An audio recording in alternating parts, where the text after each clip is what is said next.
కల్పించుకోవాల్సిన దుస్థితి ఏర్పడింది. Right. Armoor MLA BJP MLA Rakesh Reddy గారు లైన్ లో ఉన్నారు. రాకేష్ రెడ్డి గారు నమస్కారం సార్. నమస్తే అండి. నమస్తే రాకేష్ రెడ్డి గారు, చాలా బాధాకరమైన విషయం రాకేష్ రెడ్డి గారు, ఎందుకంటే బీజేపీలో మీరు ఒక మంచి నాయకులు, మిమ్మల్ని చూస్తే మేము చాలా గర్వంగా ఫీల్ అవుతూ ఉంటాం మేము. సో మీలాంటి మంచి నాయకులకు ఒక సమస్య, అంటే ఇప్పుడు ఇలాంటి సమస్యలు వచ్చి పడ్డాయి తెలంగాణ రాష్ట్రంలో, మీరు దీని పక్షాన మీరు ఏ విధంగా నిలబడి మాట్లాడతారు? ఎందుకంటే ఆర్టీసీ ఉద్యోగుల విషయంలో గతంలో ఏం జరిగింది, ఇప్పుడు ఏం జరిగింది, ఇప్పుడు కూడా ప్రాణాలు కోల్పోయే పరిస్థితికి వచ్చింది. దీన్ని ఏ విధంగా చూస్తారు ఒక ఎమ్మెల్యేగా రాకేష్ రెడ్డి గారు?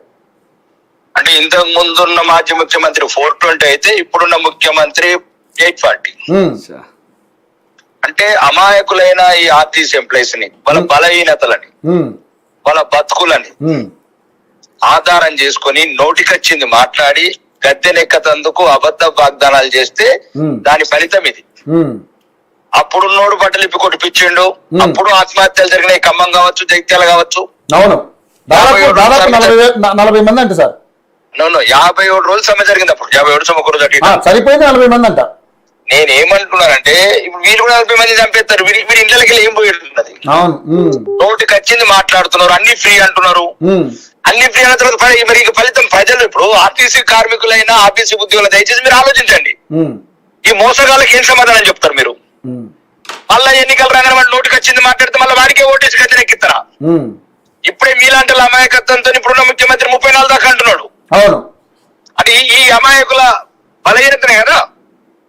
ఇట్లాంటి ఆర్టీసీ కార్మికుల బలహీనతలు, మహిళల బలహీనతలు, రైతుల బలహీనతలు, నిరుద్యోగుల బలహీనతలు, ఈ బలహీనతలన్నీ అట్లాంటి తలపిన స్థలం వచ్చింది ఇప్పుడున్న ప్రస్తుత ముఖ్యమంత్రికి.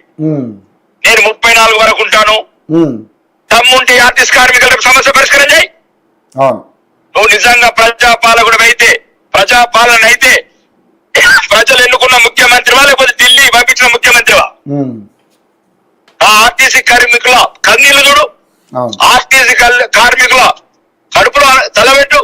దొంగల్లాగా ఎలక్షన్ వచ్చింది మాట్లాడతారు, గద్దెనెక్కిన తర్వాత వాళ్ళ కడుపులు కొడతారు, వాళ్ళ కన్నీళ్లు వచ్చినట్టు చేస్తారు. ఇదేం రాజకీయం అండి? ఇది ప్రస్తుత పరిస్థితికి మొత్తం కారణం ఇప్పుడున్న ముఖ్యమంత్రి హనుమల రేవంత్ రెడ్డి మాత్రమే, కాంగ్రెస్ పార్టీ మాత్రమే. ఇంతకు ముందు ఉన్నటువంటి పొయ్యిలు పెనం మీద ఇప్పుడు పొయ్యిలు పడ్డారు. మరి అస్సలు ఆర్టీసీ మొత్తం కుప్పై కూర్చున్నదండి, కుప్ప. మేము చెప్తున్నాం కదా, మొన్న కూడా మాకు ఉత్తర తెలంగాణ ఎమ్మెల్యే మీటింగ్ పెట్టారు. 2 సంవత్సరాల నుంచి ఒక బస్సు లేదు. జనాభా పెరగలేదా? 2.5 సంవత్సరం జనాభా పెరగలేదా? ఎక్సైజ్ ఆదాయం పెరగలేదా? రిజిస్ట్రేషన్ ఆదాయం పెరగలేదా? 35,000 నుంచి 44,000 పెరిగింది ఆదాయం. ఎక్సైజ్ ఆదాయం 10 బస్సులు కూడా లేరా? అది కూడా కేంద్ర ప్రభుత్వం ఎలక్ట్రికల్ బస్సులు ఇచ్చింది 2,000. వీడు ₹1 ఇచ్చింది లేదు ప్రభుత్వం. తొడలు కొట్టుకుంటున్నారు, మాకు 200 కోట్లు ఎక్కిండ్రు, 300 కోట్లు ఎక్కిండ్రు. మరి 300 ఇప్పుడు రవాణా శాఖ మంత్రి గారు చెప్తారు, తొడలు కొట్టినావు కదా, తొడలు మొడలు భుజాలు కొట్టినావు కదా, ఇప్పుడు చెప్పు, పరిష్కరించు సమస్య. మీరు ఇచ్చిన వాగ్దానాలు అడుగుతున్నారు, వాళ్ళు ఎవరో పక్క రాష్ట్ర ముఖ్యమంత్రి కర్ణాటక వచ్చి అడుగుతలేరు. మీరు గద్దెనెక్కతందుకు ఏదేదైతే అబద్ధాల వాగ్దానాలు చేసిన ఆర్టీసీ కార్మికులకు అవే అడుగుతున్నారు. దానికి సమాధానం చెప్పండి. ఉచిత బస్సు, ఉచిత ప్రయాణము, 240 కోట్ల మంది మహిళలు ఎక్కిండ్రు. ఇవన్నీ ఎందుకు చెప్పుకుంటున్నారు? కార్మికుల కన్నీళ్ళు ఎందుకు దొరకలేరు? మళ్ళీ ఎలక్షన్లు వస్తున్నాయి, ఏం చెప్తారు? మహాలక్ష్మి పథకం కింద 8,000 కోట్ల లాభం చేకూర్చామంటున్నారు ఆర్టీసీకి. 10,000 కోట్లు కుప్ప కూలిపోయింది. ఆర్టీసీ మొత్తం కుప్ప కూలిపోయింది. నేను ప్రత్యక్ష సాక్షి. ఒక్క బస్సు లేదు ఇప్పటి వరకు ఆర్మూర్ నియోజకవర్గంలో. తెలంగాణ మొత్తం అదే ఉంది, నేను కాదు. ఆ రోజు గత ప్రభుత్వంలో కూడా ఆర్టీసీ ఆస్తుల్ని ఏ విధంగా వాడుకున్నారు? మీ మాజీ నియోజకవర్గ మాజీ ఎమ్మెల్యే దాదాపు ఒక పెద్ద జీవనరెడ్డి మాలను కట్టాడు. దాన్ని ఏ విధంగా చూడొచ్చు? నేనేమంటున్నాను, అప్పటోడు ఇప్పటోళ్ళు వీళ్ళు దొంగలు కలిసి తెలంగాణను పంచుకుంటారు. దీనికి నేనేమంటున్నాను, ప్రజలు, ఆర్టీసీ కార్మికులు కావచ్చు, ఆర్టీసీ ఉద్యోగులు కావచ్చు, మీకు నైతిక మద్దతు మేము ఉన్నాం. కానీ మీరు కూడా చదువుకున్న వాళ్ళు ఈ దుర్మార్గుల మాటలు, ఎటువంటి క్యారెక్టర్ లేని రాజకీయ నాయకుల మాటలు నమ్మితే ఎవరింటికి వెళ్ళి పోయింది? కేసీఆర్ ఇంటికి వెళ్ళి ఏమైనా పోయేడుందా? రేవంత్ రెడ్డి ఇంటికి వెళ్ళి ఏమైనా పోయేడుందా? ఈ పథకాలు కూడా ఎవరి ఇష్టం వచ్చినట్లు వాడు చేస్తా ఉంటే ఇది ఎక్కడో ఒకటి సుప్రీంకోర్టు చెప్పినట్టు గైడ్ లైన్స్ ఉండాలండి. ఇట్లాంటి దుర్మార్గులు వాగ్దానాలు చేసి రాజకీయ గద్దెలు ఎక్కిన తర్వాత అవును సార్ అనవసరంగా అమాయకులు చచ్చిపోతున్నారు. నేనేమంటున్నాను, ఈ రోజు ఆర్టీసీ కార్మికులు దయచేసి మీరు ప్రాణాలు కోల్పోకండి. మీకు మేము అండగా ఉన్నాం. ప్రతిపక్షంగా మేము అధికార పార్టీ మీద కొట్లాడతాం, మెడలు వంచుతాం. ప్రస్తుత ప్రభుత్వాన్ని ముఖ్యమంత్రి మీకు న్యాయం జరిగేది చూస్తాం. కానీ ఎట్లా ఈ దుర్మార్గుల మాటలు ఎన్ని రోజులు నమ్ముతారు మీరు? ఇంకా నమ్మాల్సి వస్తుంది సార్. ఇంకా నమ్మకం ఉంది అంటున్నారు. ఇప్పటికీ కూడా వీళ్ళు అమాయకంగా మాకు రేవంత్ రెడ్డి గారి మీద నమ్మకం ఉంది, రేవంత్ రెడ్డి గారి నమ్మకం ఉంది, ఆయన కంపల్సరీ చేస్తాడనే నమ్మకంతో కొనసాగుతా ఉన్నారు సార్. రేవంత్ రెడ్డి మీద నమ్మకం ఉంటే 2 నెలల నుంచి ఫీజు రియంబర్స్మెంట్ ఇవ్వలేదండి పేద పిల్లలకు. ఫీజు రింబర్స్మెంట్ కానీ స్కాలర్షిప్లు కానీ ఏమీ లేదు. ఫీజు రింబర్స్మెంట్ అండి పేద పిల్లలకు 13,000 కోట్లు. 13,000 కోట్లు అవును. ఎక్కడ కమిషన్లతో బిల్లని ఇచ్చారు. ఈ రేవంత్ రెడ్డి మీద నమ్మకం ఉంటే కాంట్రాక్టర్లు పంట పండింది. అవును. ఆ తెలంగాణ ప్రజలకు వెళ్ళాల్సిన నిజాలు నగ్న సత్యాలు చాలా ఉన్నాయి. రిటైర్మెంట్ ఎంప్లాయీస్ కు బెనిఫిట్స్ ఇప్పటి వరకు వాళ్ళు కూడా రోడ్డు మీదకి వస్తారు. మన్ను టెండలో 61 సంవత్సరాలు 65 సంవత్సరాల్లో వాళ్ళు కూడా రోడ్ల మీదకి వచ్చి ధర్నాలు చేసే పరిస్థితి.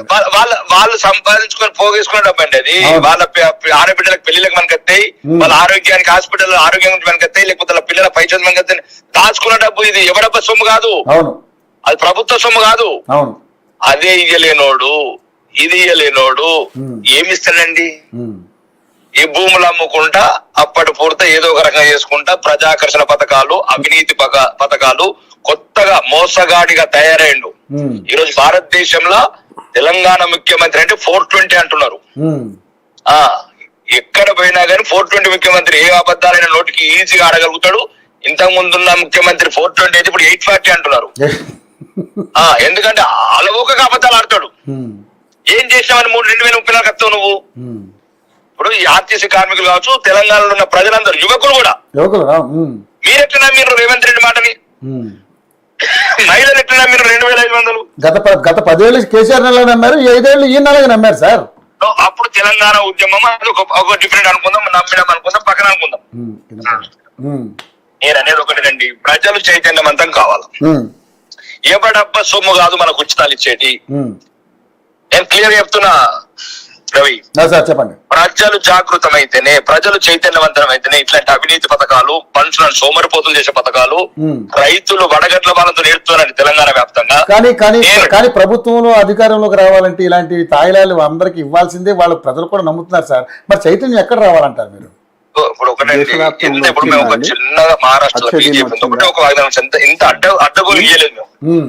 ఒకటి మహిళలకు లాల్లీ బై 1500 ఇచ్చినాము. రాగానే అధికారంకి వచ్చినాము, కంటిన్యూ చేస్తున్నాం స్కీమ్.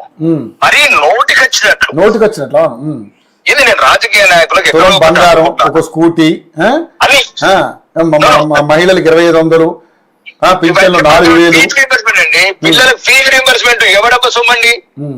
మధ్య తరగతులు పేదవాడు చదువుకోవద్దా? ఉన్నత చదువులు చదువుకోవద్దనే ఉద్దేశం రేవంత్ రెడ్డి ఉద్దేశం అదే కదా. ఏ మాటలు అవన్నీ అబద్ధాల కోరు. ఇప్పుడు పేద పిల్లలు ఎవరండి? ఇప్పుడు ఫీజు రింబర్స్మెంట్ పేద పిల్లలు మధ్య తరగతి డబ్బులు అంటే మన హైకోర్టు డైరెక్షన్ ఇచ్చింది. ఏమని ముందు మీరు ఫీజు కట్టుకోండి, తర్వాత ప్రభుత్వం ఇచ్చినప్పుడు తీసుకోండి. మరి ఎవరు కడతారండి? నువ్వు లేనిపోయిన ఆశలు పెట్టి పై చదువులు చదువుకున్నారు. ఇప్పుడు ఫీజులు కట్టమంటే ఎక్కడికి కడతారు? వాళ్ళకి ఆస్తులు లేవు. రేవంత్ రెడ్డి ఆస్తి వంచుతాడా, కేసీఆర్ ఆస్తి వంచుతాడా? ఫీజు రియంబర్స్మెంట్ అనేది పేద విద్యార్థుల కోసం ఇచ్చే హక్కు. మరి అదే కొడంగల్ 10,000 కోట్లు కేటాయించుకుంటావా? మీ కాంట్రాక్టర్ల బిల్లులన్నీ 1 month లోపల ఇచ్చుకుంటారా? ప్రభుత్వం రాగానే ఈ కాంగ్రెస్ నాయకులు కాంట్రాక్టర్ల బిల్లులన్నీ 10% కమిషన్ తో ఇచ్చుకుంటారా? ప్రజలకి రిటైర్డ్ ఉద్యోగుల బెనిఫిట్స్ ఇవ్వరు. పిల్లలకు జాబ్ క్యాలెండర్ పోయింది. చదువు అంటే మనల్ని మాలించాలని చెప్తారు. ఎక్సైజ్ లిక్కర్ వ్యాపారం టార్గెట్స్ పెట్టి వీధికి బెల్ట్ షాపులు పెట్టి 45,000 కోట్ల ఆదాయం తీసుకొచ్చుకొని ఎటుపోయినది? ఇది అండి దుర్మార్గమైన ప్రభుత్వము. బీజేపీ స్టాండ్ ఏంటి సార్? ఇప్పుడు మరి ఆర్టీసీ ఉద్యోగుల విషయంలో కావచ్చు, ప్రజా సమస్యల మీద మీ స్టాండ్ ఏంటి? ఎందుకంటే మీరు తెలంగాణ రాష్ట్రంలో అధికారంలో రావాలని కోరుకుంటున్నారు. తప్పకుండా మీకు అధికారం రావాలంటే మీరు ప్రజల తరపున ఏ స్టాండ్ తో ఫైట్ చేయబోతా ఉన్నారు? ఒకటి రవి సార్, పోరాటం వరకే మా బాధ్యత. Yes sir. ఫలితాలు ప్రజల చేతుల్లో ఉంటాయి. అది పక్కన పెడతాం. కానీ ఈ రోజు ప్రజలకు చైతన్యవంతమైతే ఇట్లాంటి సమస్యలు వచ్చినప్పుడు రియలైజ్ కండి. మళ్ళా రేవంత్ రెడ్డి మీద నమ్మకం ఉంది. రేవంత్ రెడ్డి మీద నమ్మకం 2.5 సంవత్సరాలు ఏం చేసిండు? ఫీజు రీంబర్స్మెంట్ అంటే ఒక్క సమస్య కాదు, మీరు ఆలోచించండి. చాలా చాలా ఉన్నాయి సార్. తెలంగాణ రాష్ట్రం అంతా కూడా సమస్యల వలయంలో చిక్కుకుంది ఇప్పుడు. ప్రతి దాంట్లో సమస్య. ఇంకా డేంజర్, ఈ ముఖ్యమంత్రి అధికారంలో ఉంటే మొత్తం తెలంగాణ రాష్ట్రము మొత్తం బీహార్ కన్నా ఘోరంగా తయారైతుంది. ఇంకా మళ్ళీ 2034 అంటున్నాడు ఈ మోసగాడు. మళ్ళీ 8,000 పెన్షన్ అంటాడు, 3 తులాల బంగారం అంటాడు, 4 లక్షల ఉద్యోగాలు అంటాడు, 5,000 మహిళా మహాలక్ష్మి అంటాడు. ఆడపిల్లలకు అంత నమ్మకం అదే కదా. తెలంగాణ ప్రజలు అమాయకులని కేసీఆర్ కూడా మోసగించి రెండోసారి ముఖ్యమంత్రి కాబట్టి రేవంత్ రెడ్డి ధైర్యం కూడా అదే. కేసీఆర్ కూడా మోసం చేసి 2 సార్లు అయిండు, నేను డబుల్ మోసం చేసి ఇంకోసారి ముఖ్యమంత్రి అదని. కాబట్టి దయచేసి తెలంగాణ ప్రజలకు చెప్తున్నా, ఆర్టీసీ కార్మికులకు వెన్నుదన్నుకుంటాము, అన్ని తరగతుల ప్రజలకు మేము అండదండకుంటాము, ప్రతిపక్షం నుండి కొట్లాడతాము.